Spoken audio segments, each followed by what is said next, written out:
Hello students, कैसे हैं आप सब। उम्मीद करते हैं आप सब बहुत बढ़िया होंगे। आपकी पढ़ाई लिखाई भी काफ़ी अच्छी चल रही होगी।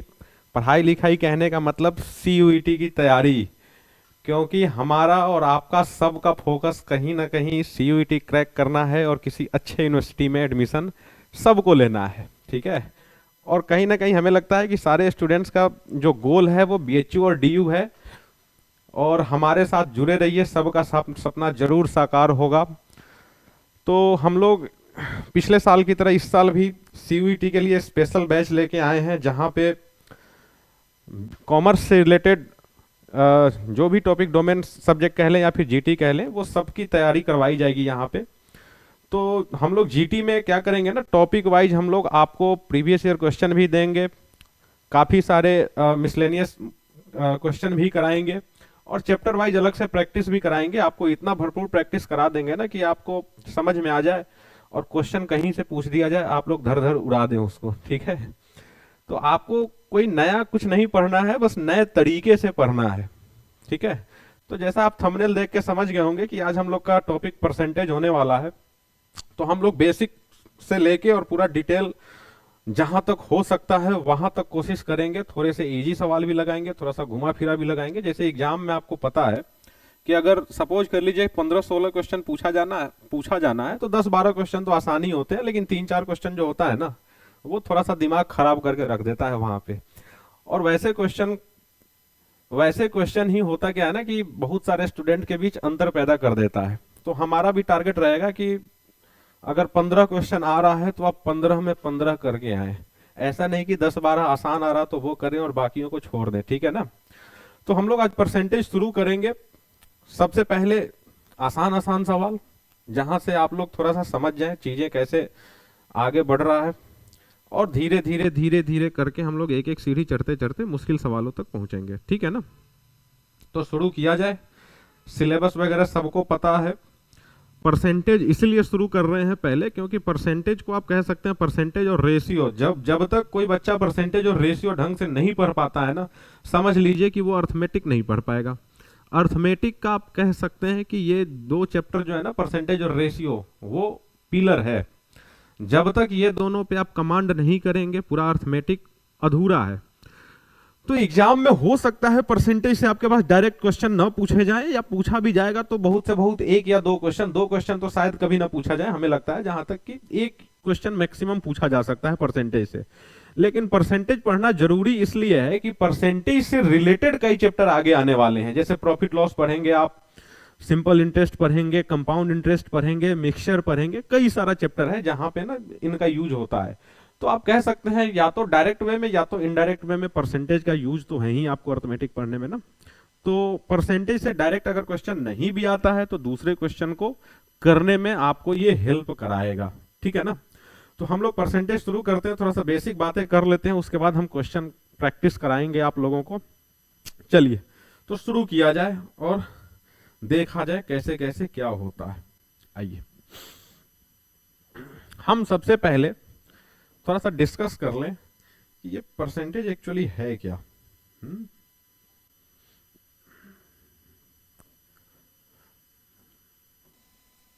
परसेंटेज, ठीक है। क्या है परसेंटेज? परसेंटेज क्या है आपको नाम से ही पता चल रहा है। इसको अगर दो पार्ट में तोड़े ना, तो ये पर का मतलब क्या होता है? पर का मतलब कहीं ना कहीं होता है प्रति, एक। और सेंट का मतलब क्या होता है? तो सेंट का मतलब कहीं ना कहीं इसका मतलब है 100, मतलब 100 में एक की बात हो रही है यहाँ पे। जैसे आपसे बड़ा एक छोटा सा सवाल हम आपसे पूछें कि मान लीजिए कोई स्टूडेंट है, जैसे 100 मार्क्स के एग्जाम में वो 60 मार्क्स ला रहा है। 100 मार्क्स के एग्जाम में अगर 60 मार्क्स ला रहा है, तो नॉर्मल सी बात है कि आप उसको कह सकते हैं 60% मार्क्स लाया है। लेकिन अगर वही स्टूडेंट अगर 200 में 60 ला रहा है, तो क्या इस केस में आप कहेंगे क्या कि वो 60% मार्क्स लाया है? नहीं कह सकते। क्यों नहीं कह सकते? क्योंकि ये 60 मार्क्स जो आया है ना, वो 200 में आया है। तो परसेंटेज का एक्चुअल मीनिंग ही होता है कि आप 100 में कितना पा रहे हैं। जब 200 में 60 पाए हैं, इसका मतलब कि 100 में आप 30 पाए होंगे। तो आप कह सकते हैं कि यही एक्चुअल में परसेंटेज है। बात समझ में आ रही? तो परसेंटेज का मतलब ही होता है कि किसी भी डेटा को आप कह सकते हैं या तो 100 में कन्वर्ट करना या 100 से कंपेयर करना, ठीक है, दोनों चीज आप समझ सकते हैं। तो परसेंटेज एक्चुअल में जो कॉन्सेप्ट है ना वो कहीं ना कहीं कंपैरिजन को लेके ही है। यहाँ पे कंपैरिजन ही हम लोग करते हैं परसेंटेज में, कोई नया कुछ है नहीं यहाँ पे। और रहा सवाल कि कंपैरिजन हम क्यों करते हैं, क्या जरूरत पड़ा, क्या हमारे पास जो सीधा सीधा डेटा दिख रहा है क्या उससे हम लोग समझ नहीं सकते हैं? ठीक है, क्या हम जैसे हम आपसे अगर नॉर्मल सा एक सवाल पूछे कि आपको टेंथ में कितना मार्क, टेंथ में आपको कितना आया, तो आप कहीं ना कहीं आप ये बोलते हैं कि 80% आया। बोलने को तो आप ये भी बोल सकते हैं कि 400 मार्क्स आए थे, लेकिन 400 मार्क्स आए थे ऐसा क्यों नहीं बोलते? क्योंकि इन दोनों में जो सबसे बड़ा बेसिक डिफरेंस है ना, ये 400 मार्क्स जो है वो इनकम्प्लीट इंफॉर्मेशन है, पूरा इंफॉर्मेशन ये आपको दे नहीं रहा है।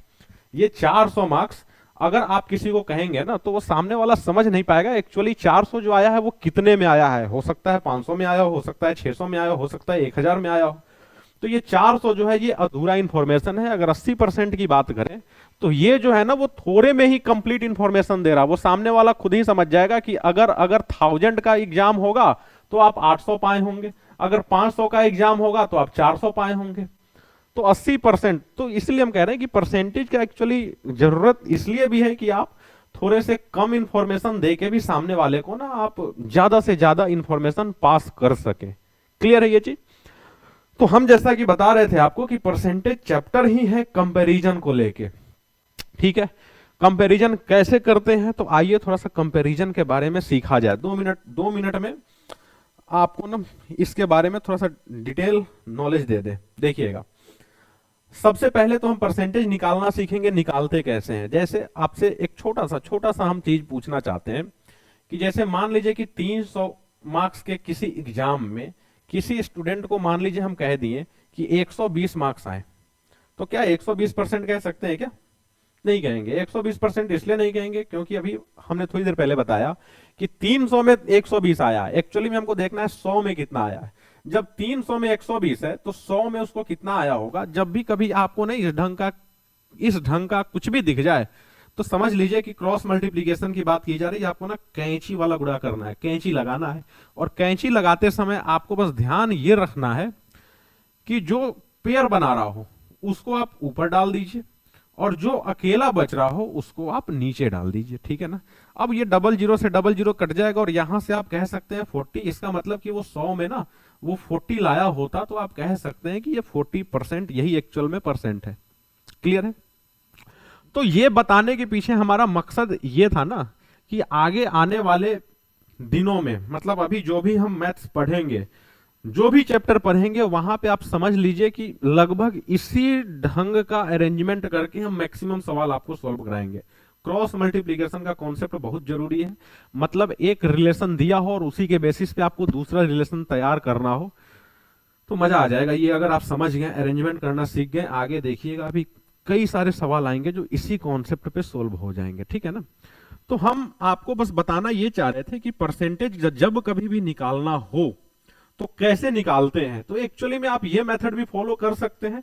दूसरा आप ये भी समझ सकते हैं कि जैसे 300 के मार्क्स में उसको आया कितना है, 120, ठीक है ना। तो आप ऐसे कह सकते हैं कि उसको 120 आया है कितने में, तो 300 में। 300 में, और परसेंटेज में कभी भी आपको बदलना है तो 100 से मल्टीप्लाई करना है, परसेंटेज से हटाना है तो 100 से डिवाइड करना है। याद रखिएगा इस चीज को ना। तो यहां से भी आप सोल्व करेंगे तो 40% ही आएगा कुल मिला के। कोई कंफ्यूजन किसी के मन में? हमें नहीं लगता है कि होगा, ठीक है। अब कंपैरिजन का आपको ना जल्दी जल्दी तरीका बता दें। कुल मिला के 4 तरीका होता है जहां पे 2-2 का 2 सेट हम आपको बताते हैं कैसे कंपैरिजन करते हैं। देखिएगा, जैसे मान लीजिए कि आपको ना a बराबर पता है 400, मान लीजिए कि हम ये दिए हैं, और b बराबर सपोज कर लीजिए हम आपको दे दिए 500, ठीक है ना। तो सबसे पहला कंडीशन एक बनेगा कंपैरिजन का, a is what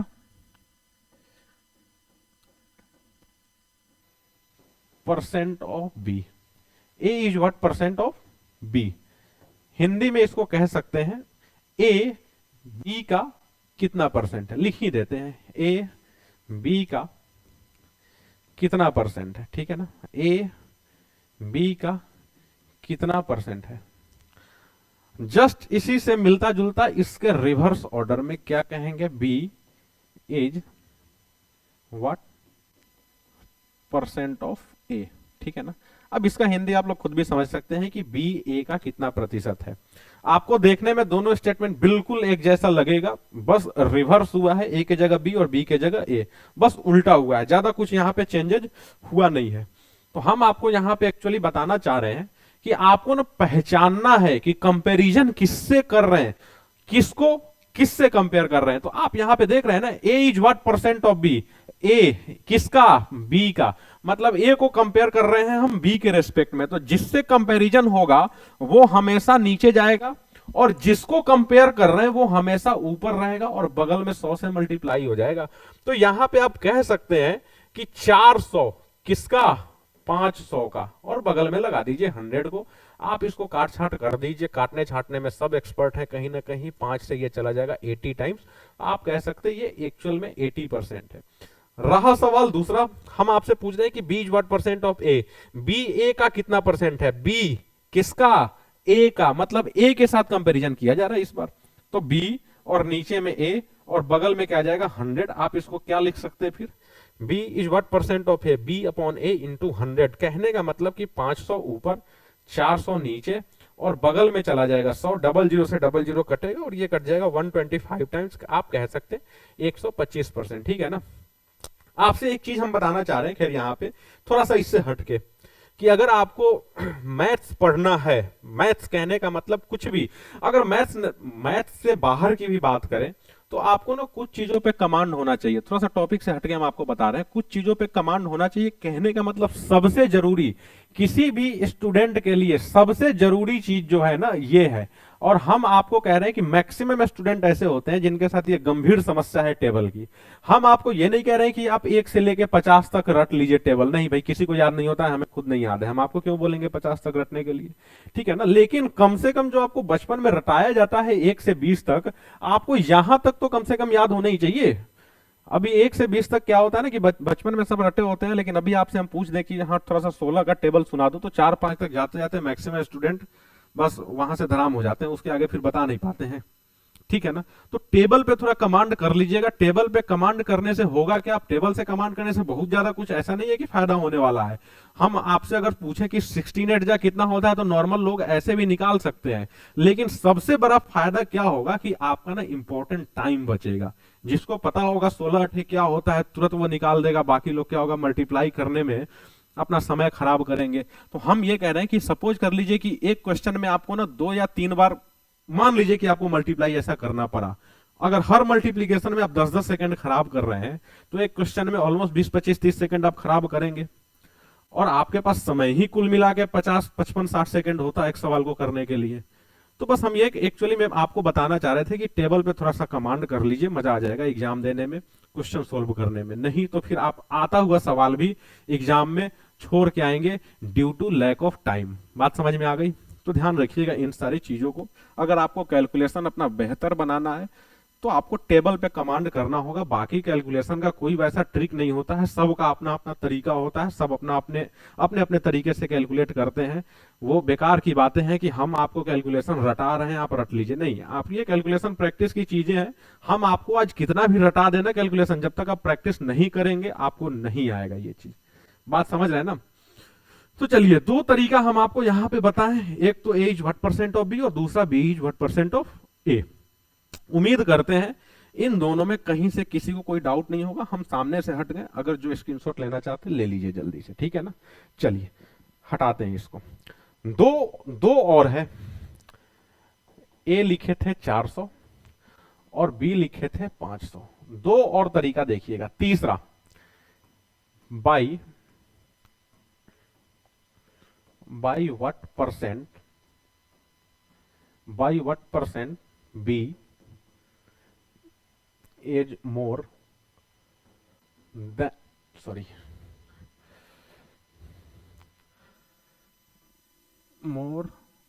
then a, ठीक है ना। By what percent b is more than a, Hindi में इसको कह सकते हैं बी ए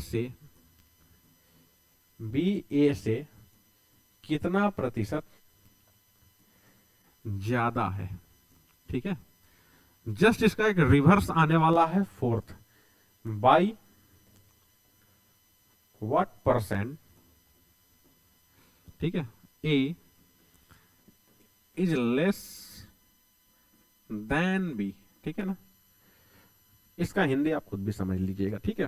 पहला हम बोले बी ए से कितना प्रतिशत ज्यादा है। अगर ये प्रतिशत न होता, ध्यान से सुनिएगा हमारी बात को जरा, अगर ये प्रतिशत न होता तो दोनों सेम होता है, एग्जैक्ट सेम होता। जैसे हम ये कह सकते हैं ना कि बी ए से 100 ज्यादा है, या ये भी कह सकते हैं कि ए बी से 100 कम है। दोनों चीजें बोल सकते थे, हमारी मर्जी, चाहे जो बोलना चाहे, या फिर ए बी के बीच 100 का अंतर है, कुछ भी आप बोल दीजिए। लेकिन जब बात परसेंटेज की होगी ना, तो फिर हम नहीं कह सकते ऐसा। फिर होगा क्या, बस हम आपको यह बताना चाह रहे हैं कि आप परसेंटेज को हटा के सोचिए, हटा दीजिए परसेंटेज को। बस ये देखिए बी ए से कितना ज्यादा है, आपको पता चलेगा 100 ज्यादा है। और हम आपको बता रहे थे कि जिससे कंपैरिजन वो नीचे। तो यहां पे आपसे पूछा जा रहा बी किससे, ए से, बी किससे, ए से, मतलब ए से कंपेयर कर रहे हैं ना। तो एक्चुअल में यहां बन क्या रहा है, बी ए से कितना ज्यादा है, आपको पता चलेगा 100 ज्यादा है। किससे ज्यादा है, आप बोलेंगे 400 से ज्यादा है, और लगा देंगे बगल में 100। बात समझ में आ गई।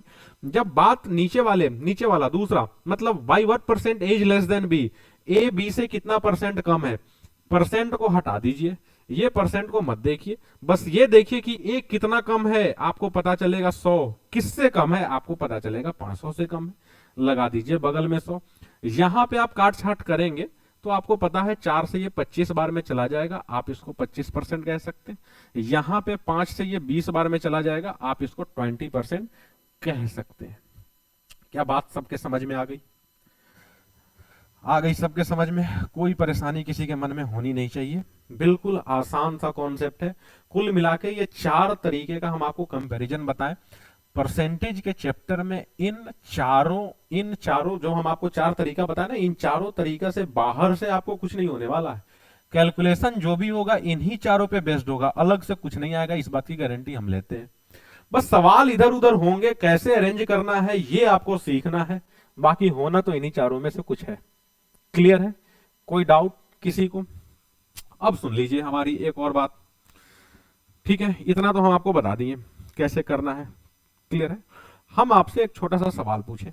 क्या पूछे? हम ये पूछे 240 इज व्हाट परसेंट ऑफ 800। लीजिए, बड़ा छोटा सा सवाल, बच्चों वाला सवाल हम पूछ दिए। 240 इज व्हाट परसेंट ऑफ 800, मतलब 240 800 का कितना प्रतिशत है, ठीक है ना। जैसे सपोज कर लीजिए यही कि आपको ना 800 का कोई एग्जाम देना था, और उस एग्जाम में आप 240 मार्क्स सिक्योर किए, तो कितना परसेंट आया, ऐसे ही कैलकुलेट करते हैं ना। 240 इज व्हाट परसेंट ऑफ 800, मतलब आप कहीं ना कहीं 800 से कंपेयर कर रहे हैं। किसको कंपेयर कर रहे हैं? 240 को कर रहे हैं, और बगल में डालना है 100। ये दोनों कट जाएगा, और 8 से 3 बार में काट के 30% आप इसको कह सकते हैं। क्या बात सबके समझ में आ गई? कोई दिक्कत नहीं ना? बड़ा आराम से चल रहे हैं, एकदम स्लोली चलेंगे। धीरे धीरे क्या होगा ना कि जैसे जैसे आप वार्म अप हो जाएंगे, इंजन गर्म हो जाएगा, फिर तेजी में भगाना शुरू करेंगे। अभी आराम से देखिए, कोई हड़बड़ी नहीं है, ठीक है। ऑल ओके, सब क्लियर है ना? चलिए आगे देखिए। मान लीजिए कि हम आपके सामने बड़ा एक छोटा सा चीज रख रहे हैं। जैसे हम आपके सामने लिखे कि बता दीजिए 50% ऑफ 400, ठीक है। 50% ऑफ 400, बड़ा छोटा सा सवाल हम आपसे पूछे हैं। क्या पूछे? 400 का 50%।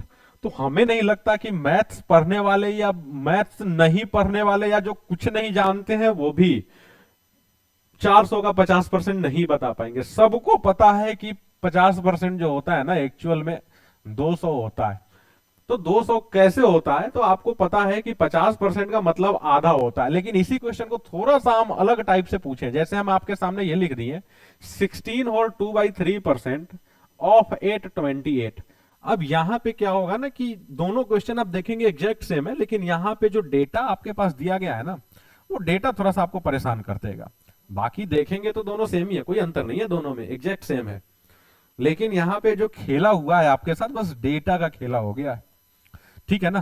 तो यहाँ पे तो आप धर से बिना पेन पेपर के 200 बता दिए थे, लेकिन यहाँ पे ना आपको अगर पेन पेपर भी लगाने बोल देना तो यकीन मानिए कि पेन पेपर से भी करने में आपको 30-40 सेकंड तो लग ही जाना है, ठीक है।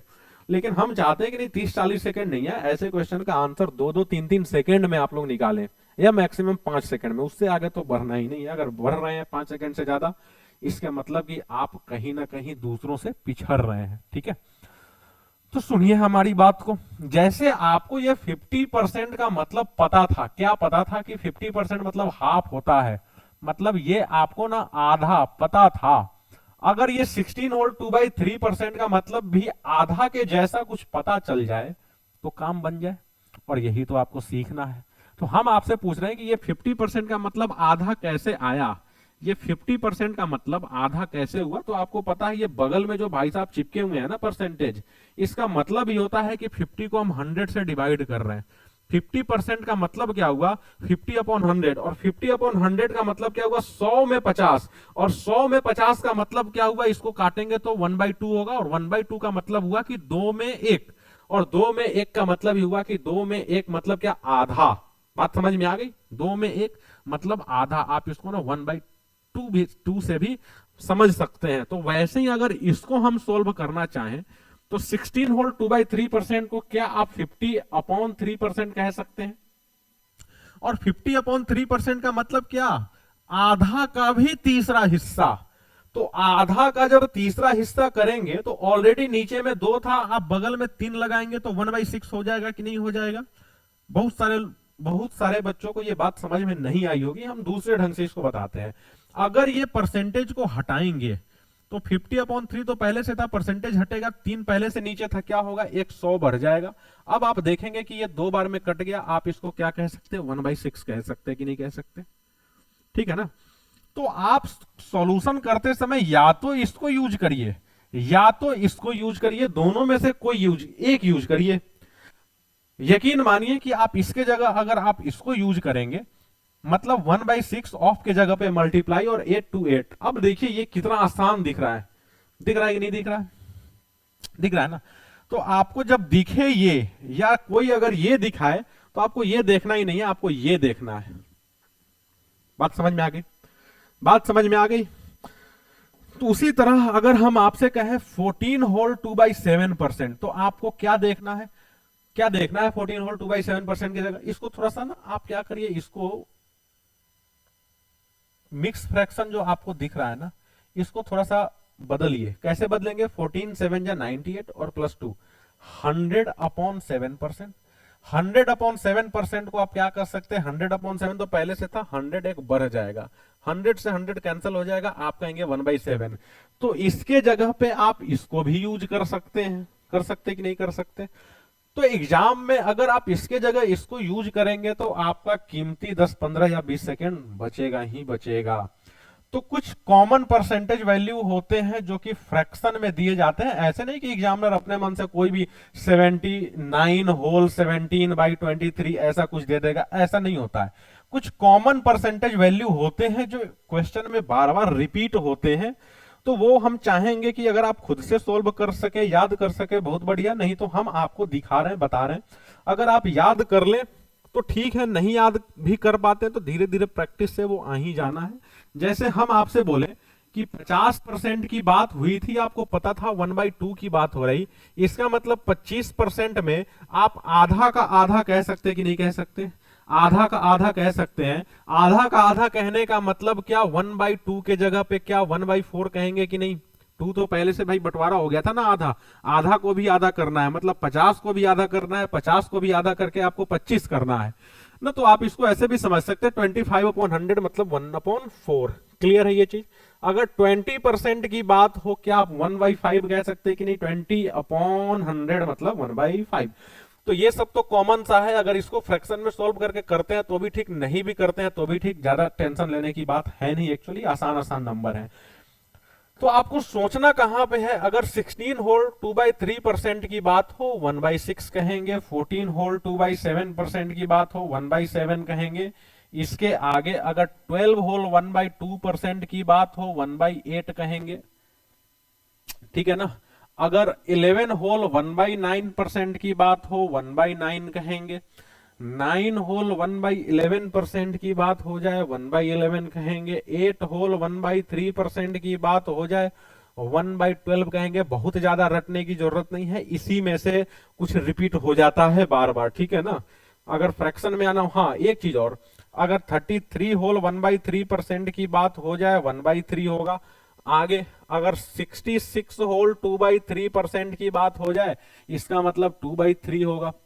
तो बहुत ज्यादा रटने पे भी ध्यान नहीं देना है, चीजों को समझना है। अगर चीजों को आप समझे रहेंगे तो आसानी से आप कर लेंगे, ठीक है ना। अगर किसी किसी जैसे हम कह रहे हैं कि मैक्सिमम पॉसिबिलिटी होता है कि इसी में से कुछ होगा, अगर इसके बाहर से कुछ आ जाता है, जैसे कहने का मतलब सपोज कर लीजिए कि 6 होल 2/3% आ गया, हम लिखे नहीं है यहाँ पे, लेकिन अगर आप सोल्व भी करना चाहें तो कितना देर लगना है, 6 या 18 2 20/3 ना, 20/3%। आपको पता है 20/3 तो पहले से है, नीचे में 100 बढ़ जाएगा, ये कटेगा 5 बार में।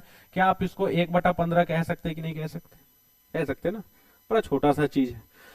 तो कुल मिला के आपको ना थोड़ा सा इस पे कमांड करना होगा, कर लीजिए, मजा आ जाएगा एग्जाम में, ठीक है। कोई परेशानी किसी के मन में, कोई सवाल? कोई सवाल नहीं ना? चलिए ठीक है, तो हम लोग कोशिश करते हैं थोड़ा सा सवाल लगाया जाए। अब लगा दिया जाए सवाल, तैयार सब? धीरे धीरे आपकी ओर सवाल हम फेंकते हैं। चलिए तो शुरू किया जाए इस चैप्टर को। उम्मीद करते हैं जो अभी आपको ना थोड़ा सा बेसिक हम आपको समझाए हैं, खैर कितना भी आप बेसिक समझ लीजिए, जब तक आप सवाल नहीं लगाएंगे, जब तक आप खुद से प्रैक्टिस नहीं करेंगे, तब तक सब कुछ बेकार है। कितना भी आप देख लीजिए, समझ लीजिए, कुछ नहीं होने वाला है जब तक कि आप खुद से क्वेश्चन न लगाएं। तो क्वेश्चन भी हम शुरू करेंगे एकदम छोटे छोटे बच्चों वाले सवाल से, और धीरे धीरे हम थोड़ा सा टॉप लेवल का भी सवाल कराएंगे, और हर चैप्टर में आपको टॉप लेवल का कराएंगे, ठीक है। तो चलिए आज का पहला सवाल आपके ओर हम फेंक रहे हैं।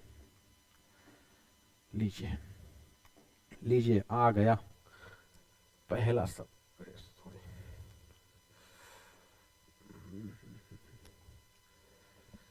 कहाँ गया भैया?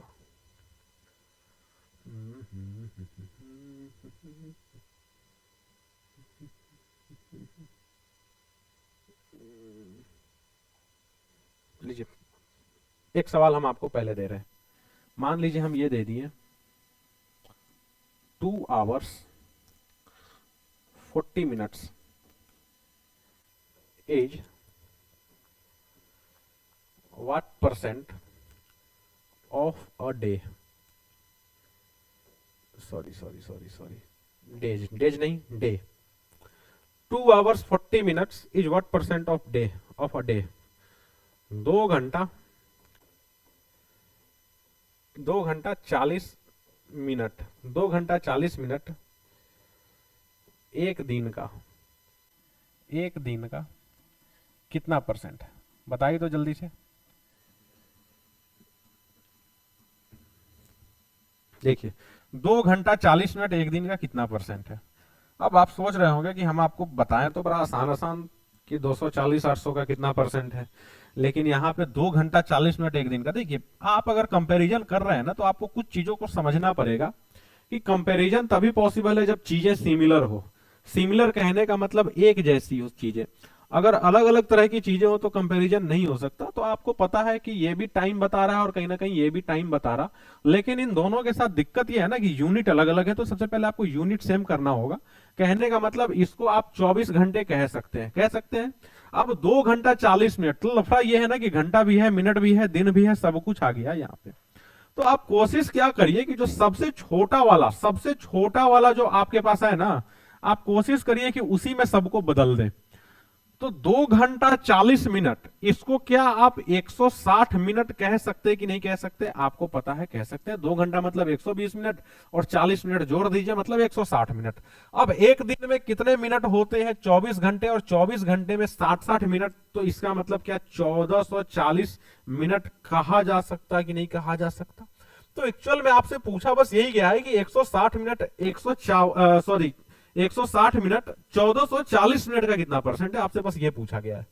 तो आप क्या करेंगे, 160 मिनट को कंपेयर कर रहे हैं ना ऊपर, किससे कंपेयर कर रहे हैं? आप कहेंगे 1440 से, उसको डाल दीजिए नीचे और क्या जाएगा बगल में? बगल में 100 जाएगा। जिस भी बच्चे को 16 का टेबल याद होगा तुरंत कह सकते हैं कि सर 16 9 जा 144 होता है। 9 और 100 के बीच कोई रिलेशन नहीं है, किसी से वो कट नहीं सकता। तो 100 अपॉन 9, 100 अपॉन 9 का मतलब 11 होल 1/9% आप कह सकते हैं। आप ध्यान रखिएगा कि जब कभी भी आंसर ऐसे आए, ऐसे कहने का मतलब कि नीचे वाला जब ऊपर से छोटा हो, तो आप या तो मिक्स फ्रैक्शन में तोड़ दीजिएगा या तो आप डेसिमल में तोड़ दीजिएगा। मैक्सिमम पॉसिबिलिटी होता है ना एग्जाम के अंदर मिक्स फ्रैक्शन में ही ऑप्शन होता है। हम ये नहीं कह रहे कि 100% केस में मिक्स फ्रैक्शन ही होगा, लेकिन मैक्सिमम चांस होता है कि वैसे ही आता है, ठीक है ना। तो बड़ा आसान सा सवाल आपके सामने रखे थे, हमें नहीं लगता कि किसी को इसमें कोई दिक्कत होनी चाहिए। तो चलिए आते हैं अब सवाल की ओर, आ जाइए। लीजिए दूसरा सवाल आपकी ओर हम डाल दिए। दूसरा सवाल आपके सामने ये रहा। कैसे किया जाए इसको, ध्यान से देखिए इसको। अब बच्चों वाला सवाल हम बोले थे, इसका मतलब ये नहीं कि एकदम बच्चों वाला सवाल होगा। ये कह क्या रहा है? If 60% of a plus b is equal to the 75% of a minus b, then find the value of 2a plus 3b upon 2a minus 3b। तो इसको सोल्व करने के लिए ना आप जो देख रहे हैं उसको अपने मर्जी से आप आगे बढ़ाते चलिए, कहीं ना कहीं तो पहुंचेंगे, पहुंचना तो है। तो आप बस इतना बताएं 60% को क्या आप 60 अपॉन 100 लिख सकते हैं?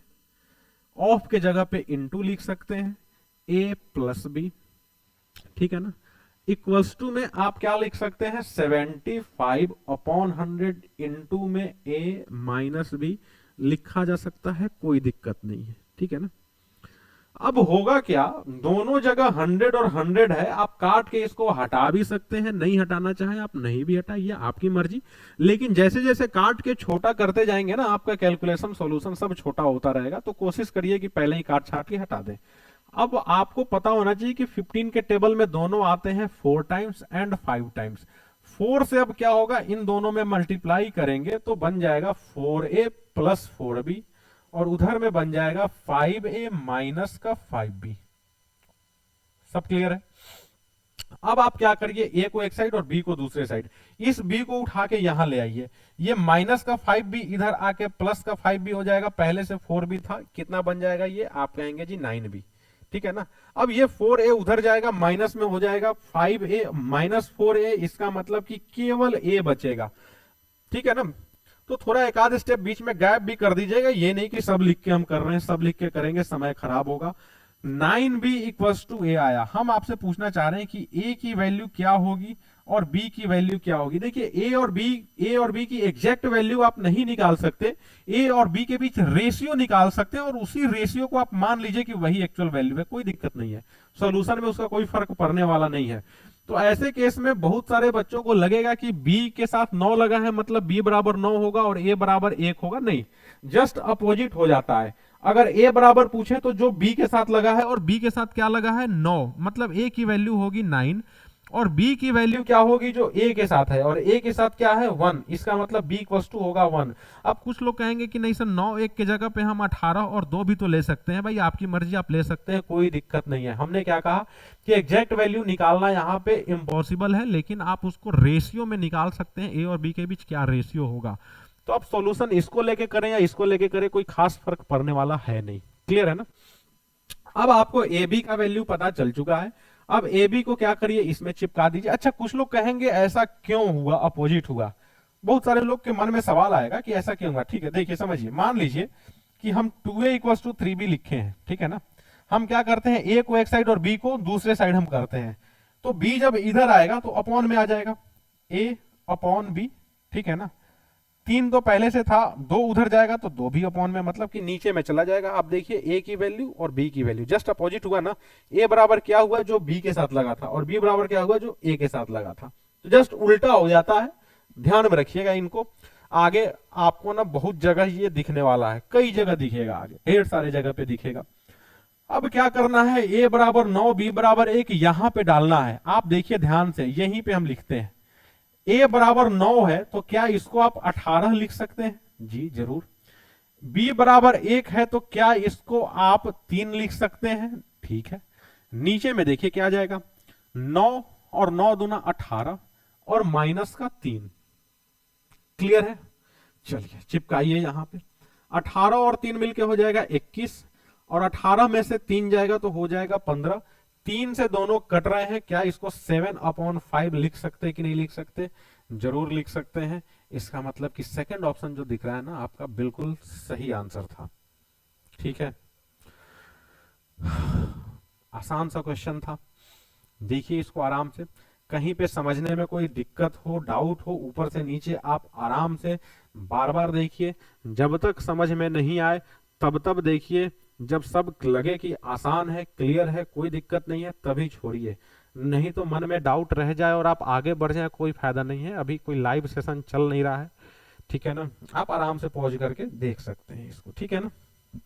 तो चलिए, अगर आप 18 और 2 रख के भी सोल्व करेंगे ना तो आंसर वही आएगा। अगर किसी को लग रहा है कि नहीं कुछ और आ जाएगा, तो आप चाहें तो आप सोल्व करके देख सकते हैं। देखिए 2a प्लस का 3b और नीचे में 2a माइनस का 3b। जब 18 डालेंगे तो ये बन जाएगा 36, और 2 वहां डालेंगे तो ये बन जाएगा 6। अच्छा नीचे में देखिए, 18 डालेंगे तो ये बन जाएगा 36 और ये बन जाएगा 6। 36 और 6 42, और 36 में से 6 गया 30। देखिए वही आया ना। 6 से काट दीजिए 7 बार में, 6 से काट दीजिए 5 बार में। आपको पता है ये हमेशा बराबर ही आएगा जब इन दोनों का रेशियो इक्वल होगा। अलग कब हो जाएगा पता है क्या? एक पॉसिबिलिटी होता है जहां पे अलग हो जाता है। कब अलग होता है? जब ऊपर और नीचे का डिग्री सेम ना हो, अलग अलग हो। डिग्री कहने का मतलब क्या? डिग्री कहने का मतलब ये नहीं कि 90 डिग्री 60 डिग्री वाला डिग्री नहीं। अलजेब्रा में डिग्री का एक्चुअल वैल्यू कुछ और, मतलब कुछ और होता है। डिग्री का मतलब होता है हाईएस्ट पावर। तो आप ये बताइए कि यहां पे हाईएस्ट पावर क्या है? 1 है। यहां भी हाईएस्ट पावर क्या है? 1 है। अगर ऊपर और नीचे का हाईएस्ट पावर अलग अलग हो जाए, सपोज कर लीजिए ऊपर का पावर 2 हो जाए, नीचे का 1 हो जाए, उस केस में आप अलग अलग वैल्यू मानेंगे, अलग अलग आंसर आएगा। लेकिन जब तक ऊपर और नीचे का पावर सेम है, हमेशा सेम ही आना है, चाहे आप जो कर लीजिए। ठीक है ना। तो बस यहां पे बताने का मकसद ये था कि ए और बी का एक्चुअल वैल्यू नहीं निकलेगा, लेकिन उनके बीच का रेशियो बस निकल जाएगा। क्लियर है? चलिए अगला सवाल। अगला सवाल आपके सामने जल्दी से हम रख दें। एग्जैक्ट सेम टू सेम सवाल है, यहां तक कि आप कह सकते हैं कि रिपीट ही हो गया ये। देखिए और जल्दी से इसको उड़ा दीजिए। हम आपके सामने सवाल रखें ना तो डायरेक्ट आप सॉल्यूशन के पीछे मत आ जाइए। पहले आप वीडियो को क्या करिए, पॉज करिए, खुद से सोल्व करिए। हो गया बहुत बढ़िया, नहीं हुआ तब आप सॉल्यूशन की ओर आइए। डायरेक्ट पहले ही नहीं कि सवाल आ गया और हम सॉल्यूशन की ओर चले जाए, नहीं ऐसा नहीं करना है। बात समझ गया ना। तो देखिए सवाल क्या कह रहा है, 40% of A plus B is equals to 80% of A minus B, then by what percent A is more than B. वाह वाह वाह, थोड़ा सा डिफरेंस आया इस सवाल में। 40% का मतलब 40/100। क्लियर है? ऑफ के जगह पे इनटू, यहां पे ए प्लस बी। चलिए आगे में क्या करेंगे आप, 80/100 और इनटू में ए माइनस बी। आपको पता है ये और ये कट जाना है, इससे ये 2 बार में कट जाना है। इधर 1 बचा मतलब ए प्लस बी ही बचा, और उधर में 2 बचा है। इसको क्या 2a माइनस 2b लिख सकते हैं। ए को जब उधर या उधर, मतलब ए को एक साइड बी को एक साइड आप कर दीजिए, तो क्या कर सकते हैं, 2a को उठा के आप इधर ले आइए। जब 2a को, या फिर a को ही उठा के उधर ले जाइए, नेगेटिव का कोई मामला ही नहीं बनेगा। b को उठा के इधर लाइए, माइनस 2b जब इधर आएगा तो प्लस 2b हो जाएगा, प्लस 2b और b मिलके हो जाएगा 3b।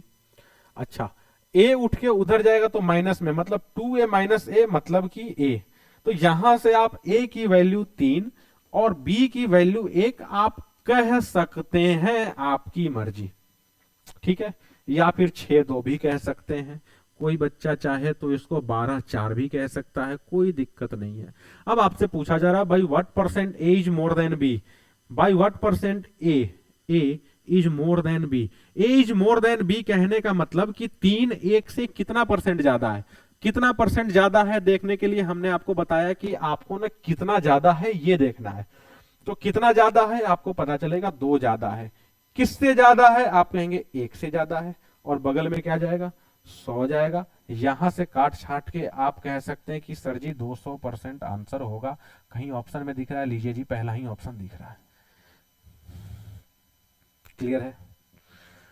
क्लियर है? तो क्लियर है तो जल्दी से हम अगला सवाल कर लें। आइए देखिए, बता दीजिए जल्दी से इसका आंसर। थोड़ा सा क्वेश्चन धीरे धीरे चेंज होगा, और जब चेंज होगा तो आपको चीजों को पकड़ना भी होगा। देखिए थोड़ा सा ना आपको खुद में भी थिंकिंग स्किल अपना डेवलप करना होगा, खुद से भी आपको थोड़ा बहुत सोचना होगा। और खुद से सोचने इसलिए हम बोल रहे हैं क्योंकि ऐसा जरूरी नहीं कि आपको जो क्लास में जो क्वेश्चन पढ़ाया गया 40 50 60 70 जो भी पढ़ाया गया उसी में से कोई आ जाएगा। ऐसा कोई जरूरी है क्या? कोई ऐसी गारंटी नहीं दे सकता कि भैया जो हम पढ़ाए हैं वही आएगा, ऐसा नहीं है। हाँ, आपको एक बेसिक गाइडलाइन दिया जा सकता है कि चीजें ऐसे ऐसे वर्क करता है, आप ऐसे ऐसे कर सकते हैं, लेकिन सोचना तो आपको खुद से भी पड़ेगा। तो जो नया क्वेश्चन आ जाए तो ये बिल्कुल भी नहीं सोचना है कि नहीं भैया नया क्वेश्चन आ गया है, जब तक सर सोल्व करके नहीं दिखाएंगे हम सोल्व नहीं करेंगे। नहीं, आप अपने से कोशिश तो करिए, कम से कम हो जाता है तो ठीक है, नहीं हो जाता है तो भैया हम तो हैं ही सोल्व करने के लिए ना। देखिए क्या कह रहा है, if 45% of the students in a school are girls and number of boys is 462, then find the total number of students in that school। कहने का मतलब यह है कि किसी स्कूल में गर्ल्स के बारे में बताया गया है कि 45% है। मतलब 45% कहने का मतलब कि अगर 100 टोटल स्ट्रेंथ है तो उसमें से 45 लड़कियां होंगी, अगर 200 टोटल स्ट्रेंथ है तो 90 लड़कियां होंगी, मतलब 45% लड़कियां हैं, ठीक है ना। और बॉयज का जो दिया है ना वो नंबर दिया है कि 462 है, लड़कियों की संख्या का परसेंटेज दिया है और लड़कों की संख्या दी गई है। और आपसे पूछा जा रहा है कि टोटल स्ट्रेंथ क्या होगा ये बता दीजिए, ठीक है ना। तो आपके सामने क्वेश्चन में कुछ पॉसिबिलिटी, मतलब कुछ क्वेश्चन ऐसे आएंगे जहां पे दो ही तरह की पॉसिबिलिटी होगी। जैसे यहां पे स्कूल की बात की है ना, तो दो ही चीज होना है, या तो बॉयज या तो गर्ल्स, ठीक है ना। जैसे ऐसे ही मान लीजिए किसी गांव की बात किए होते तो यहाँ भी दो तरह का कंडीशन बनता, या तो मेल या तो फीमेल, और दूसरा ऐसा भी बनता है या तो मैरिड या तो अनमैरिड। बात समझ रहे हैं, या तो विवाहित होंगे या तो अविवाहित होंगे, तीसरा कुछ थोड़ी होना है, ठीक है। वैसे ही अगर आपके सामने इनकम का सवाल आएगा तो दो ही चीज होना है, या तो खर्च होना है या तो बच जाना है। तो बहुत सारा ऐसा पॉसिबिलिटी दिखेगा आपको जहां पे आप खुद भी समझ सकते हैं कि दो से ज्यादा तीसरा कुछ हो ही नहीं सकता। तो आप ये बताइए कि टोटल जो होता है वो तो आपको पता है कि टोटल अपने आप में 100% होता है ना। जैसे जैसे सपोज कर लीजिए कि आप 500 मार्क्स का एग्जाम दिए और 500 में 500 मार्क्स ले आए, टोटल का टोटल मार्क्स आपका आ गया, तो आप कह सकते हैं ना कि आपको 100% आया है। तो टोटल का मतलब ही होता है 100%। तो आप खुद बताएं कि 100% में से 45% के बारे में आपको पता है कि वो गर्ल्स हैं, इसका मतलब ही होगा कि लड़के जो होंगे वो 55% होंगे, तभी तो 45 55 मिलके 100 बनना है ना जी। 100 में से 45 ये, इसका मतलब 55 ये। तो आप ध्यान से देखिए कि 55% की वैल्यू आपको दी गई है, आपसे 100% की वैल्यू पूछी जा रही ना। तो आप क्या कर सकते हैं, आप ऐसे अरेंज कर सकते हैं, 55% इक्वल्स टू 462, तो 100% इक्वल्स टू वॉट, ठीक है। तो 100 इंटू 462 एंड डिवाइडेड बाई 55। अब कुछ लोग कहेंगे बाप रे इतना बड़ा बड़ा कौन काट छाट करेगा। हम ये कह रहे हैं कि काट छाट आप ये नहीं कि एक ही बार में 32 से और 48 से काट दीजिए या 72 से, आप बस इतना देखिए ना कि 5 से ये 11 बार में और 5 से 20 बार में जाएगा। अब ये 11 से कटेगा कि नहीं कटेगा, यहां पे बहुत बड़ा लफड़ा है। तो ठीक है, ऐसे ही नंबर सिस्टम का जब क्लास आपको चलाएंगे, जैसे मैथ्स में होता क्या है ना, सारे चैप्टर एक दूसरे से कनेक्टेड होते हैं, तो कोई सा भी चैप्टर आप करिए पहले, हो सकता है किसी दूसरे चैप्टर का कॉन्सेप्ट घुस के आ जाए यहाँ पे, तो दिक्कत है मैथ्स के साथ ये। तो हम कह रहे हैं कि 11 से ये कट रहा है कि नहीं कट रहा है, वो चेक करने के लिए ना एक रूल होता है कि आप अल्टरनेट डिजिट्स को जोड़ दीजिए एक एक के गैप पे। 4 और 2 मिलके 6 बना और ये 6 है, मतलब कि बराबर हुआ, ये 11 से कट जाएगा। कैसे कटेगा, 11 से काटेंगे, 11 से 4 बार में 44 और 2 बार में 42, ठीक है। तो एक्चुअल में आया 42 इंटू 20। कोई भी कह सकता कि सर 42 इंटू 20 का मतलब कि 840 ही होगा, कहीं पे दिख रहा 840 जी, फोर्थ ऑप्शन 840 दिख रहा है हमें। तो इसका आंसर क्या होगा 840। बड़ा आसान सा सवाल था, बड़ा बेसिक सवाल था, ठीक है ना। और आप समझ लीजिए कि ऐसा नहीं है कि ये क्वेश्चन एग्जाम में नहीं आएगा, भाई आ सकता है। और आने के बाद बहुत लोग गलती भी करते हैं ऐसे क्वेश्चन में, समझ ही नहीं पाते हैं। बहुत सारे लोग जबरन लगाने की कोशिश करेंगे कि 462 का 55% निकाल देते हैं, 45% निकाल देते नहीं। पहले आप चीजों को समझिए तो सही, आपसे पूछ क्या रहा है और आपको दिया क्या है, ठीक है। कोई परेशानी नहीं ना, आगे चला जाए, आगे चला जाए। देखिए आ जाइए अगला सवाल लीजिए, लगभग वही सवाल है, लगभग वही सवाल है, बस थोड़ा सा चेंज हुआ है यहां पे। In a company, 56% of the total employee are married and the number of unmarried employees is 506. Then find the number of married employees. ठीक है, समझ में आ गया। जिनको नहीं समझ में आया उनके लिए हम हिंदी भी बता देते हैं। किसी कंपनी में 56% ऑफ द एम्प्लॉय, मतलब कि टोटल एम्प्लॉय का 56% एम्प्लॉय जो है ना वो मैरिड है, विवाहित है, और अविवाहित लोगों की संख्या 506 है। तो आपसे पूछा जा रहा है कि विवाहित लोगों की संख्या बताएं।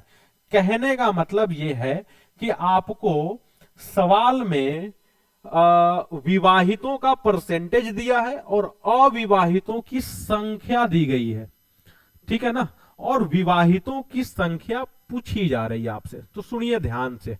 सबसे पहले तो आप देखिए, मैरिड की बात अगर करें तो 56% है, और अगर अनमैरिड की बात करें तो कितना है जी 506 है। और आपसे यहां पे टोटल नहीं पूछा जा रहा, आपसे नंबर ऑफ मैरिड पूछा जा रहा। तो यहां पे कुछ लोग जो है ना वो समय अपना खराब कर लेंगे, लगा तो लेंगे लेकिन समय खराब कर लेंगे। एक काम आप यहां पे ये कर सकते हैं, लेकिन कीजिएगा मत, हम ये भी कह रहे हैं। क्या कर सकते हैं, यहां पे कुछ लोग ये सोच सकते हैं कि 56% ये है, इसका मतलब कि ये 44% होगा ही होगा। नहीं, क्योंकि दोनों मिलके 100 ही होना है, 100 से ज्यादा तो कुछ होगा नहीं। या तो आप शादीशुदा होंगे या तो नहीं होंगे, तीसरा कोई ऑप्शन है क्या? तीसरा कोई ऑप्शन नहीं।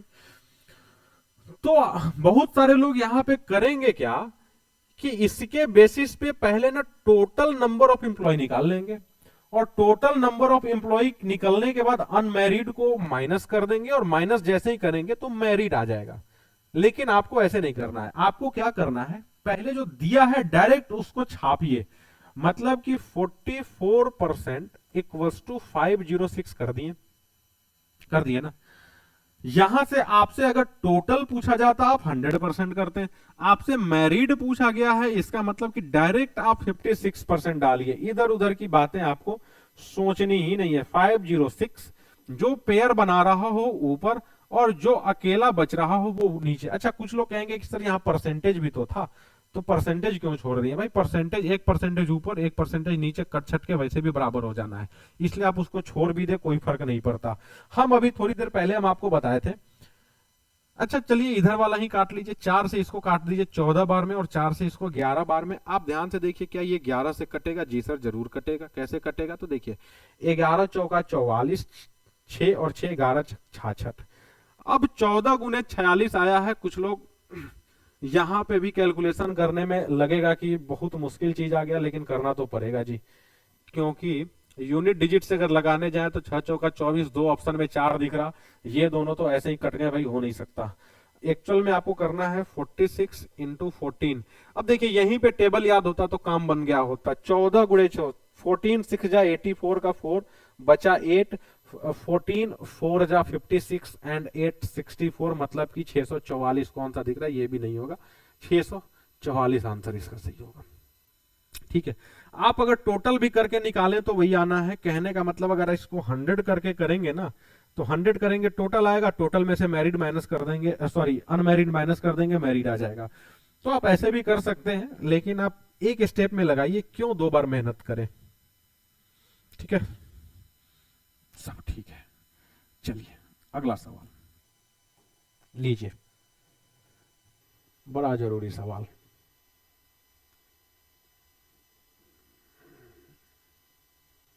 बहुत ही जरूरी सवाल। ये सवाल देखने में लगता है बड़ा छोटा, लेकिन न जाने कितना बार ये कॉम्पिटिटिव एग्जाम्स में पूछ लिया गया होगा। देखिए सवाल पढ़िए क्या कह रहा है, सवाल क्या कह रहा है, पढ़िए इसको। सवाल कह रहा है if the income of A is 25% more than the income of B, then by what percent the income of B. अच्छा देखिए सुनिए क्या कह रहा है, द इनकम ऑफ ए की इनकम 25% ज्यादा है किससे, बी से। ए की इनकम 25% ज्यादा है किससे, बी से। तो बी की इनकम ए से कितना परसेंट कम है। बहुत सारे लोगों को लगेगा भाई एक 25% ज्यादा है तो दूसरा 25% कम होगा, लगा दो 25%। आप लगा तो देंगे लेकिन गलत हो जाएगा, भूल के भी मत लगाइएगा, ऑप्शन में आपको दिखेगा ही दिखेगा ये, ठीक है ना। तो ऐसे सवाल को सोल्व करने का ढेर सारा तरीका है, कई सारा तरीका है। तो सुनिए हम आपको ना कोई देखिए फॉर्मूला वॉर्मूला तो हम आपको बिल्कुल भी नहीं रटाना चाहते, इसलिए नहीं रटाना चाहते कि अभी जब ताजा ताजा आप पढ़ रहे हैं फॉर्मूला याद रहेगा, हम आपसे कल ही फॉर्मूला पूछेंगे, सारा फॉर्मूला हवा हो जाएगा। तो फॉर्मूला के चक्कर में भी मत समझ रहिए, आप चीजों को समझिए, कॉन्सेप्ट देखिए, विदाउट फॉर्मूला लगाइए, विदाउट XYZ लगाइए, सब सही रहेगा, ठीक है। तो सुनिए क्या कह रहा है, the income of A is 25% more than B. दो लोग हैं ए और बी, ठीक है ना। क्या कह रहा है कि ए ज्यादा है कितना, 25%, किससे, बी से। इसका मतलब अगर बी 100 रुपए कमा रहा होगा तो ये 25% ज्यादा, मतलब 25 ज्यादा, और 25 ज्यादा मतलब क्या, ये 125 होगा कि नहीं होगा। लीजिए भैया ए और बी का इनकम पता लग गया, ठीक है ना। हम कह रहे हैं कि बी को आप कुछ भी मानिए, बस ए को 25% ज्यादा करना है। तो ज्यादा करने के लिए आप 100 ही मानिए ना, क्यों, क्योंकि 100 का परसेंटेज वैल्यू एक्चुअल वैल्यू दोनों सेम होता है। 100 का 44% कितना, आप कहेंगे जी 44 ही होता है, और अपने मर्जी से आप मान लेंगे कि नहीं भैया हम मानेंगे जबरदस्ती कि बी का इनकम 150 है, तो 150 का फिर 44% निकालने के लिए फिर आप मेहनत करेंगे। तो कुछ ऐसा मानिए कि जहां पे ना मेहनत ना करना पड़े। तो आप खुद ही बताएं कि ए हो गया 125, बी हो गया 100। आपसे पूछ के आ रहा है by what percent income of b, by what percent income of b is less than the income of a. कहीं ना कहीं वही चीज आ गया ना कि बी ए से कितना परसेंट कम है, कितना परसेंट कम है, बी किससे, ए से कितना परसेंट कम है। देखने के लिए देखिए कितना कम है, आपको पता चलेगा 25 कम है। किससे कम है, आप बोलेंगे जी 125 से कम है, और क्या हो जाएगा बगल में 100। 25 से कट जाएगा ये 5 बार में, और 5 से ये कट जाएगा 20 बार में। आप कह सकते हैं जी 20% इसका आंसर होगा, ठीक है। अब कुछ लोग चाहे ना तो इसको ऐसे भी लगा सकते हैं। देखिए हम आपको एक और यहाँ पे कॉन्सेप्ट बताना चाह रहे हैं, सुनिएगा। जैसे यहां पे सवाल में था ना कि 25% ज्यादा, अगर मान लीजिए किसी सवाल में हम दे दें 16 होल 2/3% कम, या फिर लीजिए यहीं पे ज्यादा ही करते हैं, कोई दिक्कत नहीं।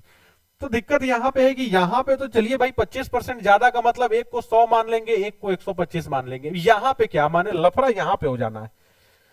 तो यहां पे हम आपको एक कॉन्सेप्ट बताते हैं जो प्रॉफिट लॉस में भी आपको ना बहुत हेल्प करेगा, सुनिएगा। हम क्या कह रहे हैं कि हम आपको बताए थे जब कभी भी आपको फ्रैक्शन में दिख जाए तो इसको 16 होल 2/3 नहीं देखना है, इसको आपको 1/6 ही देखना है हमेशा, चाहे जो हो जाए 1/6 ही देखेंगे हम, ठीक है। तो आप खुद बताएं कि 25% को क्या आप 1/4 लिख सकते हैं। और ये 1/4 का मतलब क्या होगा कि अगर एक मतलब जिससे कंपेयर कर रहे हैं, अगर वो 4 होगा ना तो बगल वाला एक ज्यादा होगा, और एक ज्यादा का मतलब 5 होगा। अब कुछ लोग कहेंगे कैसे, हम कैसे माने, तो सुनिए कैसे मानना है। अगर एक 100 है तो दूसरा वाला क्या है, 100 + 25 है कि नहीं है। सेम वैसे ही कि एक 25% का वैल्यू आपको 1/4 पता है। 1/4 कहने का मतलब कि आप 100 + 1/4 नहीं करेंगे। जब आप इसको फ्रैक्शन में कन्वर्ट कर दिए हैं तो 100 को भी तो फ्रैक्शन में कन्वर्ट करना पड़ेगा, और 100 को जब फ्रैक्शन में कन्वर्ट करेंगे तो 100/100 मतलब 1 हो जाएगा। तो अगर 100 वाला मतलब ये 100 वाला अगर 1 होगा तो उसके सामने वाला 1 + 1/4 होगा, और इसको जब आप सोल्व करेंगे तो 4 × 1 = 4 और +1 क्या बन जाएगा, ये 5/4 बनेगा। क्या बात समझ में आ रही, बात समझ में आ रही सबके। वही चीज हम यहाँ पे कहना चाह रहे हैं, इतना ज्यादा इधर उधर कंफ्यूज नहीं होना है। आप सीधी सीधी सी बात समझिए, हम 25% दिए हैं, 25% का मतलब हो गया 1/4।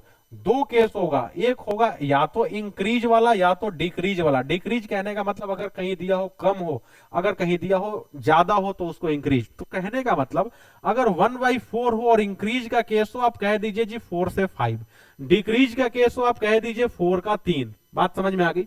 वैसे ही अगर 14 होल 2/7% हो, इसका वैल्यू होगा 1/7। इंक्रीज के केस में आप 7 से 1 बढ़ा के 8 कह दीजिए, अगर एक 7 होगा तो दूसरा 8 होगा। घटने के केस में 7 का क्या कर दीजिए, 6 कह दीजिए। मान लीजिए कि कोई एक वैल्यू हम आपको दिए 28 होल 4/7%, इसका वैल्यू होता है 2/7, ठीक है ना। तो बढ़ने के केस में आप 7 और 9 कह सकते हैं, घटने के केस में 7 और 5 कह सकते हैं। तो चीजें आसान हो रही, चीजें आसान हो रही ना।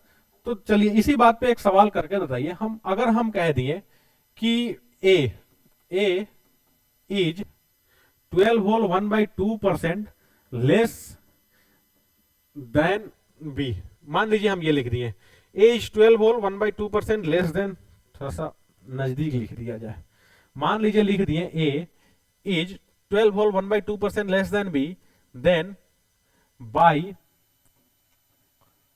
what percent b is more than a। बताइए क्या कर सकते हैं। हम कह रहे हैं 12 होल 1/2% है, जरा आप इसको पॉज करके सोल्व करिए, आंसर देखिए।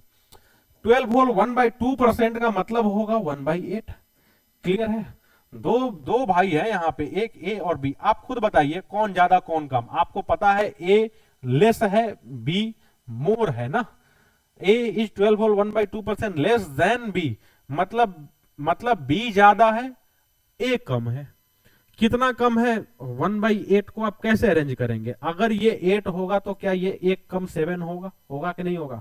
अगर मोर दिए होते, मान लीजिए इसके जगह पे हम मोर दिए होते तो ये 8 होता तो ये 9 हो जाता। क्लियर है।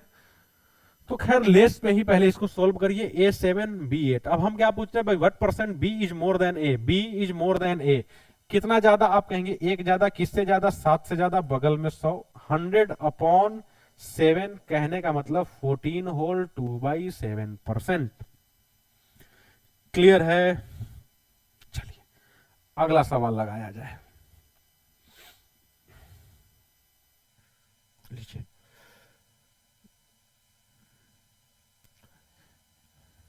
अगला सवाल थोड़ा सा डिफरेंट सवाल, ये सवाल हम अभी नहीं करेंगे, ये आपके लिए होमवर्क रहेगा। इसका आंसर हमको कमेंट सेक्शन में चाहिए। आप कमेंट सेक्शन में आंसर का, हम चाहते हैं कि बाढ़ ला दें, इसका आंसर हमको कमेंट सेक्शन में चाहिए। ये आपके लिए होमवर्क रहा, इसका आंसर हमको कमेंट सेक्शन में आप देंगे। चलिए ठीक है, ठीक है। तो आज बस बेसिक देखे हैं, जो भी क्वेश्चन लगाए हैं आपका काम रहा इन सारे सवाल को रिपीट। ऐसा नहीं कि क्लास में कर लिए वही चलता रहेगा, नहीं। आप ऐसे सवालों को एक बार कोशिश करिएगा, फिर से लगा लें, बार बार लगाएं। बार बार लगाने से प्रैक्टिस अच्छा रहेगा, चीजों को कम भूलेंगे, नहीं तो यहां पढ़ के छोड़ देंगे, चीजों को भूल जाएंगे। ठीक है ना। तो आंसर इसका आप दे दीजिएगा, बाकी हम इसका सॉल्यूशन अगले क्लास में देखेंगे। फिर मिलेंगे अगले पार्ट में, क्योंकि अभी थोड़ा अच्छा सवाल अभी और लगाना है। तब तक के लिए पढ़ते रहिए, खुश रहिए सब लोग और मजे करते रहिए। बाय बाय सभी को।